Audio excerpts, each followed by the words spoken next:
ಸಾಂಸ್ಕೃತಿಕ ನಗರಿ ಸ್ವಚ್ಛ ನಗರಿ ಖ್ಯಾತಿ ಅಂತ ಮೈಸೂರಿನಲ್ಲಿ ಪಾರ್ಕ್ಗಳ ಸ್ಥಿತಿಗತಿ ಏನಿದೆ, ಅದರಲ್ಲೂ ಮಕ್ಕಳ ಪಾರ್ಕ್ಗಳ ಸ್ಥಿತಿಗತಿ ಏನಿದೆ, ಇಲ್ಲಿ ಯಾವ ರೀತಿಯಾದಂಥ ಎಕ್ವಿಪ್ಮೆಂಟ್ಸ್ ಇದೆ, ಏನೆಲ್ಲ ಸೌಲಭ್ಯಗಳಿದೆ ಮತ್ತು ಇದರ ನಿರ್ವಹಣೆ ಹೇಗೆ, ಈ ಎಲ್ಲ ವಿಚಾರಗಳ ಬಗ್ಗೆ ಈ ಟಿ ವಿ ಭಾರತ್ ನಡೆಸಿರ್ತಕ್ಕಂಥ ಪ್ರತ್ಯಕ್ಷ ಒಂದು ಸಮೀಕ್ಷೆಯ ಒಂದು ಭಾಗವಾಗಿ ಇವತ್ತು ಮೈಸೂರಿನಲ್ಲಿ ಪಾರ್ಕ್ಗಳ ಸ್ಥಿತಿಗತಿ ಏನಿದೆ, ಅದರಲ್ಲೂ ಮುಖ್ಯವಾಗಿ ಮಕ್ಕಳ ಪಾರ್ಕ್ಗಳ ಸ್ಥಿತಿಗತಿ ಏನಿದೆ, ಈ ಎಲ್ಲ ವಿಚಾರಗಳ ಬಗ್ಗೆ ಈ ಪಾರ್ಕ್ಗಳ ಸ್ಥಿತಿಗತಿ, ಇಲ್ಲಿಗೆ ಬರ್ತಕ್ಕಂಥ ಜನರು ಹೇಳೋದೇನು ಮತ್ತು ಇಲ್ಲಿ ಅಧಿಕಾರಿಗಳೇನೋದು, ಈ ಎಲ್ಲ ವಿಚಾರಗಳ ಬಗ್ಗೆ ನಾವಿವಾಗ ನಿಮಗೆ ತೋರಿಸ್ತೀವಿ.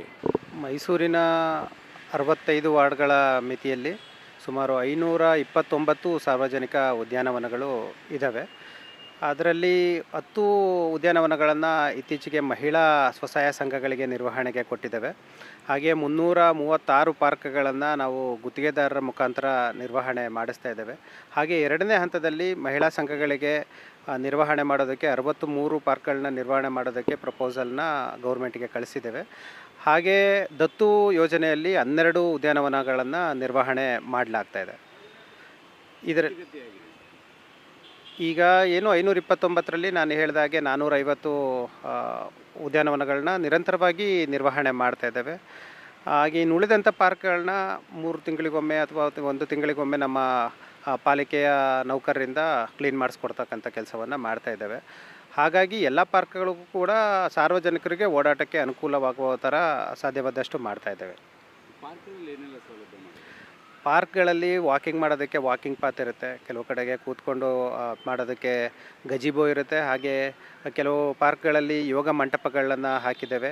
ಹಾಗೆ ಸುಮಾರು 152 ಪಾರ್ಕ್ಗಳಲ್ಲಿ ಮಕ್ಕಳಿಗೆ ಆಟದ ಆಟಿಕೆಗಳನ್ನು ಹಾಕಿದ್ದೇವೆ. ಹಾಗೆ ಸುಮಾರು 192 ಪಾರ್ಕ್ಗಳಲ್ಲಿ ಓಪನ್ ಜಿಮ್ ಎಕ್ವಿಪ್ಮೆಂಟ್ಗಳನ್ನು ಸಹ ಹಾಕಿದ್ದೇವೆ. ಜಿಮ್ ಎಕ್ವಿಪ್ಮೆಂಟ್ ನಿರ್ವಹಣೆ ಇಲ್ಲ ಅಂತೇಳಿ ಸಾರ್ವಜನಿಕರಿಂದ ತುಂಬ ದೂರುಗಳು ಕೂಡ ಬರ್ತಾಯಿದ್ವು. ಇತ್ತೀಚೆಗಷ್ಟೇ ಅದನ್ನು ಒಂದು ಔಟ್ಸೋರ್ಸ್ ಇದಕ್ಕೆ ಟೆಂಡರ್ ಮಾಡಿಬಿಟ್ಟು 1 ವರ್ಷಗಳ ಕಾಲ ನಿರ್ವಹಣೆ ಮಾಡೋದಕ್ಕೆ ಇವಾಗ ಕೊಟ್ಟಿದ್ದೇವೆ. ಆ ಕೆಲಸ ಕೂಡ ಪ್ರಾರಂಭ ಆಗಿದೆ.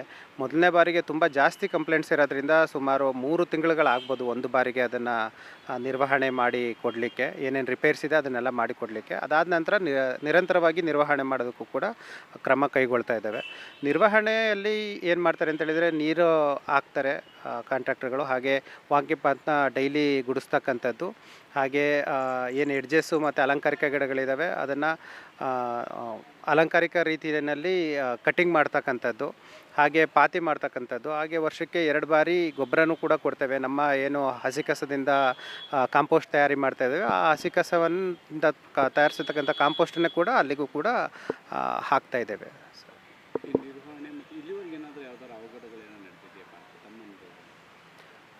ಕೆಲವೊಮ್ಮೆ ಸಣ್ಣ ಪುಟ್ಟ ಅವಘಡಗಳು ನಡೀತಾ ಇರ್ತವೆ. ಯಾವಾಗಾದರೂ ಕಸ ಗುಡಿಸ್ಬಿಟ್ಟು ಗುಡ್ಡೆ ಹಾಕಿರ್ತಾರೆ, ತುಂಬ ಜಾಸ್ತಿ ಇರಲ್ಲ, ಸ್ವಲ್ಪ ಕಡಿಮೆ ಇರುತ್ತೆ ಅಂತೇಳ್ಬಿಟ್ಟು ಅಲ್ಲಲ್ಲಿ ಸ್ಟೋರ್ ಮಾಡಿರ್ತಾರೆ.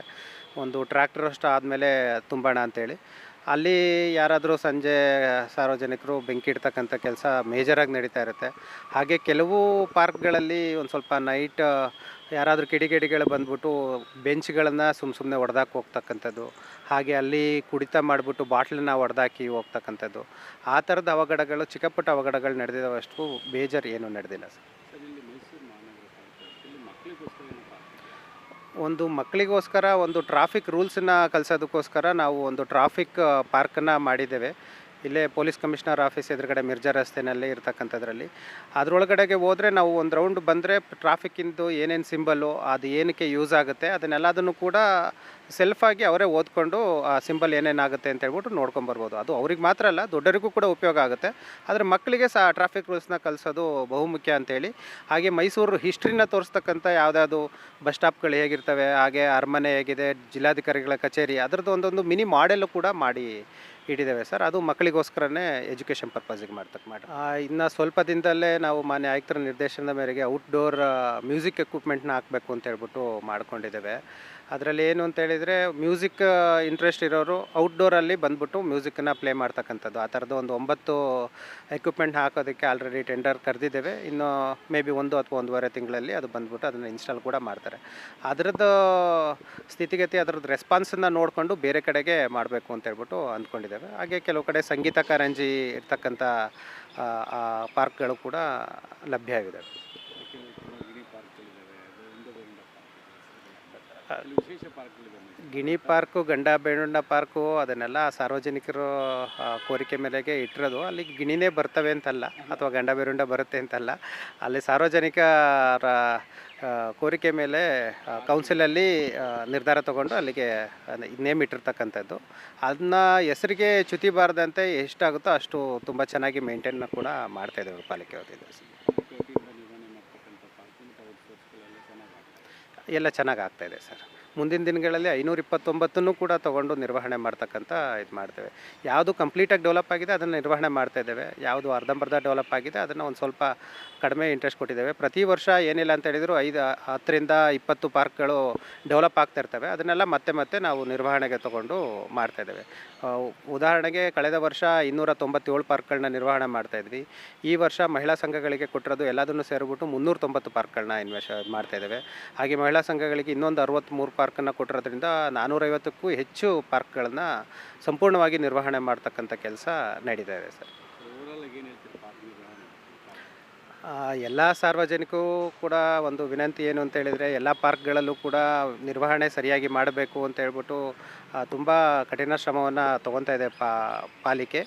ಹಾಗೆ ಅಲ್ಲಿ ಯಾವುದೇ ರೀತಿ ಅವಘಡ ಆಗದಂತೆ ದಯವಿಟ್ಟು ಸಾರ್ವಜನಿಕರು ಎಲ್ಲರೂ ಎಚ್ಚರಿಕೆ ವಹಿಸಬೇಕು.